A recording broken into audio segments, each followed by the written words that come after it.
तकदीर बदल जाए,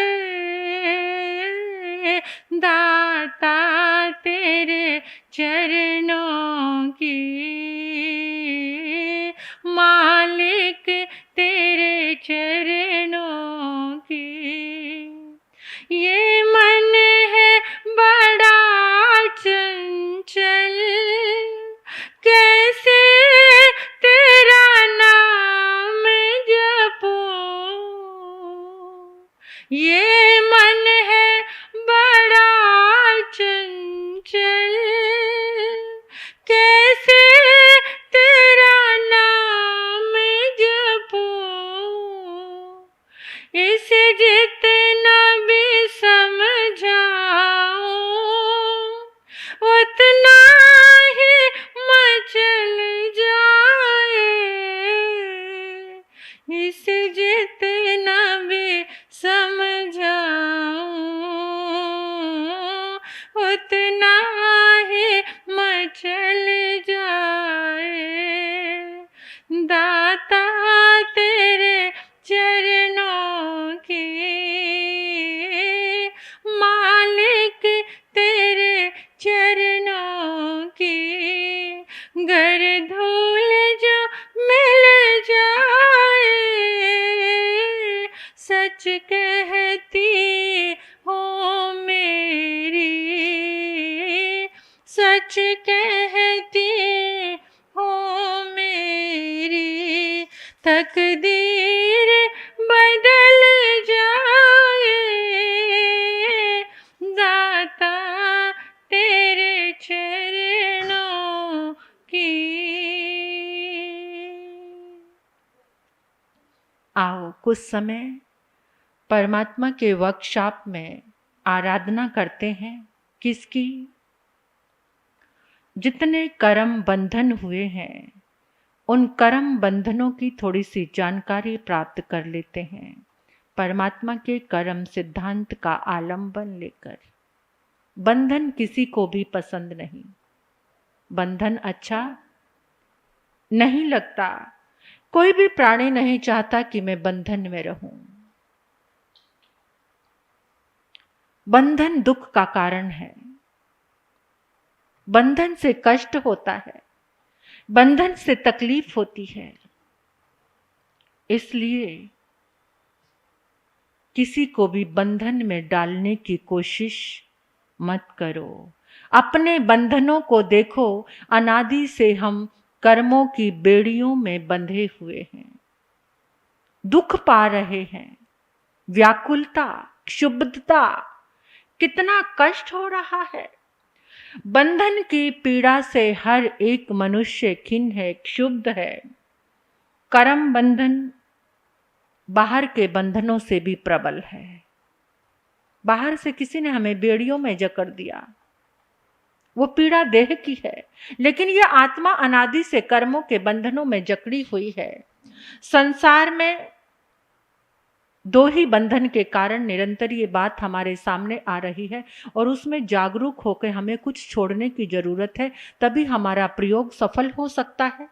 कि संसार में जितने राग के निमित्त है, उतने ही द्वेष के निमित्त है। निमित्त समझते हो ना? कारण। निमित्त मनुष्य भी है, कोई पदार्थ भी बन जाता है। किसी पदार्थ को देखकर हम घृणा करने लग जाते हैं, किसी पदार्थ को देखकर, एलिमेंट्स, किसी को देखकर हमें प्रेम आने लगता है, तो वो दोनों बंधन का कारण है। जैसे कोई पास से गुजरा, उसके देह से बहुत बदबू आ रही है, तो हम क्या करते हैं? घृणा से भर जाते हैं और क्या कहते हैं?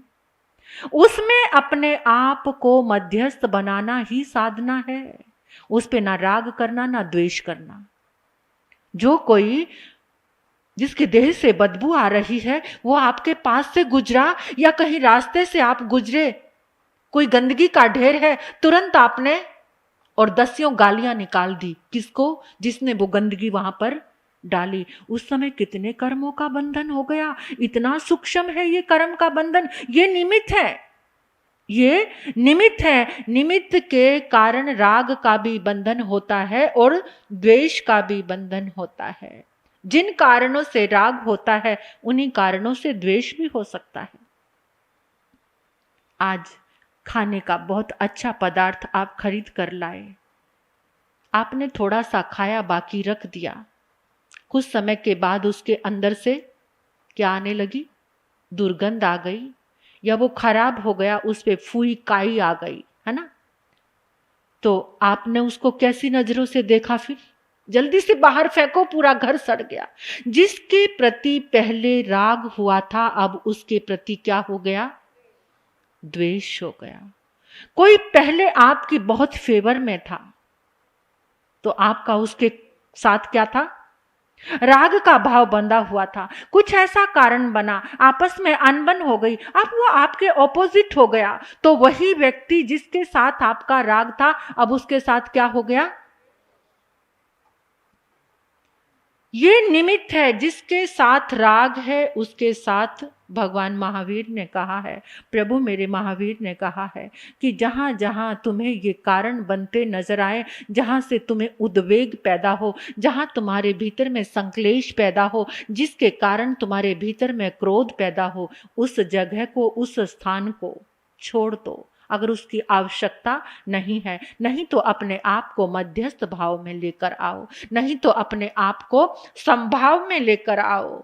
निमित्तों के अनुसार ही कभी राग का पलड़ा भारी होता है और कभी द्वेष का पलड़ा भारी होता है। इसका नाप तोल करना बहुत कठिन है। आज दिन भर में आपने कितना राग किया, कितना द्वेष किया, इसका नाप तोल आप नहीं कर पाओगे। वो इतनी सूक्ष्मता से अंदर आ गया और कर्मों के बंधन फटाफट फटाफट,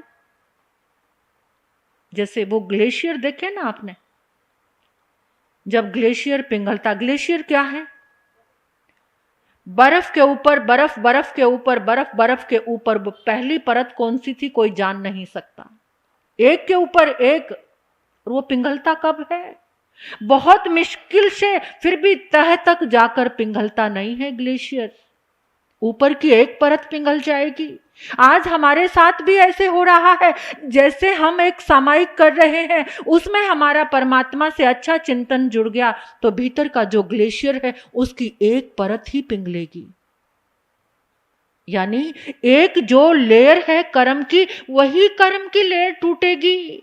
इतना भयंकर है ये अनादि से कर्म का बंधन। हम सोचते हैं एक समाई कर ली, किला फतेह कर लिया, एक नवकार मंत्र की माला कर दी, बहुत कुछ कर लिया। पल पल का जागरण, पल पल की जागरूकता। जब तक तुम कर्म सिद्धांत को सुनोगे नहीं, पढ़ोगे नहीं, तब तक तुम्हारा कर्म का बंधन टूटेगा नहीं। तो क्या हमारे अब कुछ जीवों की कर्म की मात्रा अधिक होती है और कुछ की कम होती है, कुछ के अंदर तीव्रता होती है, कुछ के अंदर मंदता होती है।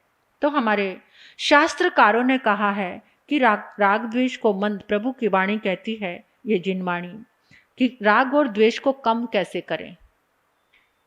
कम करना चाहते हो?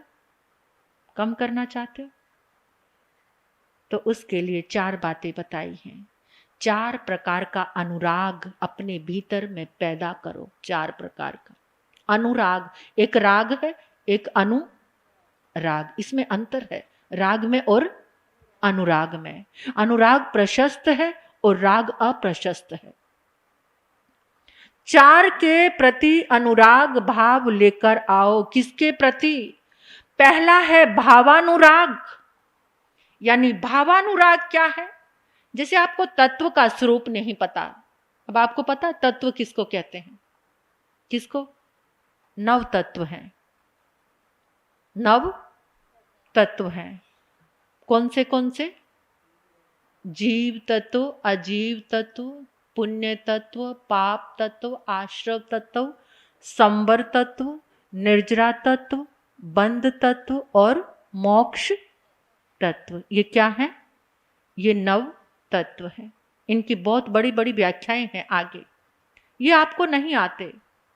नव तत्व का ज्ञान आपके पास, हम सबके पास नहीं है, लेकिन आपको वीत राग वाणी पर, जिन वाणी पर श्रद्धा है, उससे प्रेम है आपको, उससे विश्वास है कि वीतराग वाणी कभी भी असत्य नहीं हो सकती, ऐसा अनुराग आपके भीतर में बैठा हुआ है। इसको क्या कहते हैं? भावानुराग। अगर ये अनुराग आपके भीतर है तो आपका राग और द्वेष मंद होना शुरू हो जाएगा। परमात्मा की वाणी के प्रति आपका विश्वास हो गया, मेरे प्रभु की वाणी सत्य, चाहे आपको कुछ नहीं आता, बस ये श्रद्धा का भाव आपके भीतर बैठा हुआ है, तो इससे क्या होगा? आपका राग और द्वेष मंद पड़ता जाएगा, कम होता जाएगा। और दूसरा है प्रेमानुराग। प्रेमानुराग, प्रेम में और राग में अंतर है। हम प्रेम को और राग को कभी एक जैसा भाव मत देना।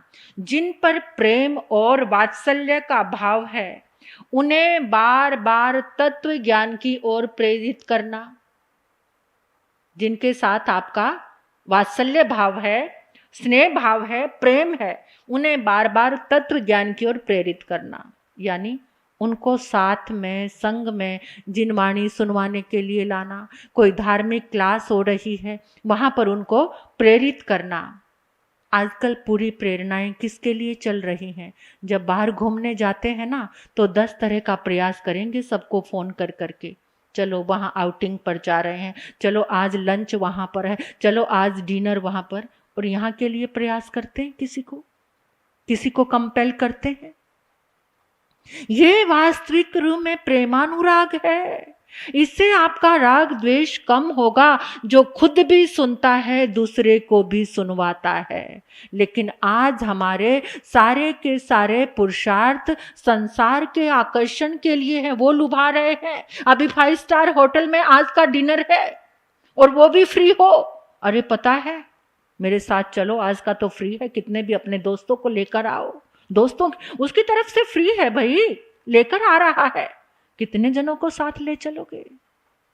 लेकिन तत्व ज्ञान सुनवाने के लिए, जिन वाणी सुनवाने के लिए, ये भक्तामर की आराधना कराने के लिए कितने को ला सकते हो? एक एक मंत्र से, एक एक बीज अक्षर से अंदर सारी हीलिंग हो रही है, तब भी ली नहीं जाती। और डॉक्टर का अपॉइंटमेंट लेते हो ना, कितनी लंबी लाइन हो, चाहे 2-3 बज जाएं और वहां पर खड़े हैं। और वहां पर क्या मिलेगा? एक चीज का ट्रीटमेंट और दूसरे का, एक चीज की हम दवाई लेती हैं, दूसरे का साइड इफेक्ट उसी समय चालू हो जाता है।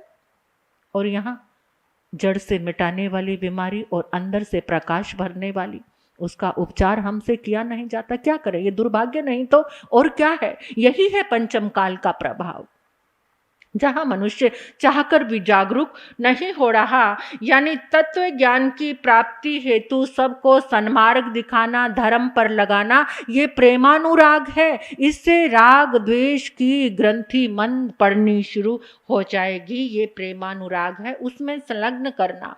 तीसरा है मज्जानुराग। मज्जानुराग, जिनके रग रग में, हड्डियों में और मांस मज्जा में, तंतु तंतु में सद्धर्म समाया है। परमात्मा का राग समाया है, सद्धर्म के प्रति राग है। वे धर्म से विपरीत आचरण कभी नहीं करते। जिन वयणं जंग करेंति भावेणं, जिनको जिन वचनों में, जिन वयणं अनुरक्ता, जिन वचनों में अनुरक्ति है, उनके कर्मों के बंधन हमेशा टूट ही जाते हैं। सद्धर्म का अर्थ है शुद्ध चरित्र रूप धर्म, ऐसा जो उत्तम धर्म है, जो कल्याण का मार्ग देने वाला है। उस धर्म से प्रेरित होकर के श्रद्धा, भक्ति, अनुराग रखना, ये मज्जानुराग है। रोम रोम से, रोम रोम से, हड्डियों से, मज्जा से। मज्जा किसको कहते हैं? जो हमारा मांस है, इस लेयर यानी त्वचा के अंदर, रोम रोम में, तंतु तंतु में, मज्जा मज्जा में, हड्डी हड्डी में, जहां पर परमात्मा के प्रति श्रद्धा का भाव समाया हुआ है, श्रुत के प्रति, जिनके प्रति, जिन वाणी के प्रति, जिन देव के प्रति, देव के प्रति जो भक्ति और अनुराग रखता है वो मज्जानुराग है। ऐसा अनुराग रखने वाला राग द्वेष को मंद करता चला जाएगा, खत्म करता चला जाएगा। कर्म बंधन की श्रेणियां समाप्त होती चली जाएंगी। और चौथा है धर्मानुराग।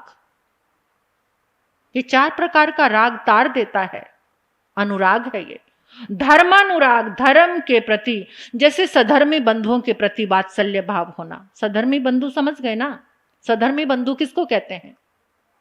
जिस धर्म की तुम आराधना करते हो उसी धर्म को सामने वाला फॉलो करता है। सधर्मी का मतलब ये नहीं कि सारे जैन सधर्मी हैं, कोई भी हो सकता है। जो जिन देव को अपना आराध्य समझ रहा है वो किसी भी जाति धर्म से हो सकता है, वो आपका सधर्मी है। जो सधर्म, जिस धर्म को आप आराधना कर रहे हैं उसी धर्म की आराधना वो कर रहा है, वो कौन है? सधर्मी। ऐसा सधर्मी, उसके प्रति वात्सल्य भाव रखना, उसके सहयोग की कामना करना, गुणी जनों के प्रति प्रेम, तपस्वियों के प्रति, त्यागियों के प्रति भक्ति भाव रखना, ये धर्मानुराग है। जिसको हम इस प्रकार कह सकते हैं कि देव, गुरु और धर्म के प्रति अनुराग भाव रखने वाला राग द्वेष के बंधनों को कम कर देता है। सधर्मी बंधु की सेवा। पहले के लोग पता कैसे होते थे? अपने सधर्मी बंधु को कमजोर देखते थे ना, और क्या करते थे कि उसको एहसास भी ना हो। पहले बड़े अच्छे से लोगों के संबंध चलते थे, पड़ोसियों के। कैसे? एक घर में गाय भैंस है, छाछ होती है तो पड़ोसी के घर में बिना कहे पहुंचा देते थे, बिना कहे पहुंचा देते थे। हमारे आचार्य श्री सोहन लाल जी महाराज जब वो युवक थे, उनकी एक घटना मैंने पढ़ी थी। वो कैसे सधर्मी सेवा की थी उन्होंने। उनके यहाँ पर रेशम के गट्ठों का कुछ काम था, और एक जो सधर्मी बंधु था वो बहुत कमजोर हो गया। इतना कमजोर कि घर में खाने के लिए, लेकिन स्वाभिमान बहुत था, किसी के पास मांगना नहीं। तो उन्होंने क्या कहा, जो गट्ठा एक आया, कैंची लेके नए का नया काट दिया। काट के उसको पड़ोसी को बुलाया, कहते ये थोड़ा सा बेकार हो गया है, इसको तुम बेच देना, तुम बेच देना, तुम्हारी मेहनत पुरुषार्थ जो होगा ये मेरे किसी काम का नहीं है, उसको तुम रख लेना। ऐसे भी कोई मदद की जाती है? अपनी नई की नई चीज काट करके उसको पकड़ा दी कि मेरे लिए ये बेकार है, फेंकने वाली चीज हो गई है। इस तरह से किसी को उठाना ये सधर्मी की सेवा है। मैं पुराने श्रावकों की बात पढ़ती हूं, कई बार इतिहास के पन्नों पर है कि किसी के घर में खूब धन धान्य था, पड़ोसी के घर में छाछ भेजी, छाछ में थोड़ा सा मक्खन डाल दिया, मक्खन के बीच में लाल गिन्नी छिपा दी, और जब उन्होंने उस छाछ को प्रयोग किया, मक्खन को प्रयोग किया, तो बीच में से क्या एहसान भी नहीं जताया कि मैंने तुम्हारी मदद। ये सधर्मी की सेवा होती है। और आजकल तो कोई एक पंखा भी दान देता है ना, उसकी भी 3 पीढ़ियां पंखे के, 3 पंखुड़ियों पर 3 पीढ़ियों को घुमा देते हैं। एक भाई ने धर्म सभा में प्रवेश किया, आते ही आके सारे फैन बंद कर दिए। धर्म सभा में आते ही सारे फैन बंद कर दिए। जब बंद किए तो सब क्या देखने लगे? जब ऊपर देखने लगे तो फिर उसने चालू कर दिए। उसके बाद तो एक भाई ने पूछा, भाई ये क्या माजरा है, तूने आते ही बंद किए और बंद करके फिर चला दिए? कहते ये सारे ना मैंने दान किए हैं, इसलिए जब सबने देख लिए तो उसको तृप्ति हो गई, जब सबने नाम पढ़ लिया। मैं तो ये सोचती हूँ, इंसान दान देता है ना, सीढ़ियों में भी नाम लिखाते हैं, चाहे वो नाम पांव के नीचे आ जाए, पर नाम लिखना, पांव के नीचे आ जाए नाम, पर सीढ़ियों पे नाम लिखाते हैं। इतने नाम की तमन्ना, 4 बात हैं दुनिया में, लाख लाख की बात, 2 को रखिए संग में, 2 को दिए विसार। निज नेकी पर की बदी, निज नेकी पर की बदी, इनको दिए विसार। एक धर्म एक मौत को, इनको रखिए याद। किसी के लिए तुमने नेकी की है उसे भूल जाना। किसी ने तुम्हारे, ये लाख लाख की बात है जो तुम्हारे जीवन को संवार सकती है। तो इसलिए ये 4 प्रकार का अनुराग, सधर्मी की सेवा, उसे धर्म में लगाना सुना। इससे राग द्वेष की परतें कम होती जाएंगी, कर्म बंधन कम होता चला जाएगा। ये बहुत प्यारा विषय है और बहुत प्यारी परमात्मा की प्रयोगशाला है। इसमें हम जागरूक होकर एक एक कदम उठाएंगे तो हम कर्मों के बंधन से बच सकते हैं। जिसने ये सब मोती लूटे वो तो माला माल हुए। जिसने ये सब मोती लूटे वो तो माला माल हुए। दौलत के जो बने पुजारी आखिर वो कंगाल हुए। हर दौलत के जो बने पुजारी आखिर वो कंगाल हुए। सोना चांदी वालों सुन लो, लोहे कपड़े वालों सुन लो, अरे लुधियाना वालों सुन लो, अरे होजरी वालों सुन लो। बात सुनाऊं खरी खरी, ले लो रे कोई प्रभु का प्यारा, ले लो रे कोई गुरु का प्यारा, ले लो रे कोई राम का प्यारा। शोर मचाऊं गली गली, वीर नाम के हीरे मोती, प्रभु नाम के हीरे मोती, राम नाम के हीरे मोती। मैं बिखराऊं गली गली, ले लो रे कोई प्रभु का प्यारा, ले लो रे कोई गुरु का प्यारा। शोर मचाऊं गली गली, मैं शोर मचाऊं, शोर मचाऊं, शोर मचाऊं।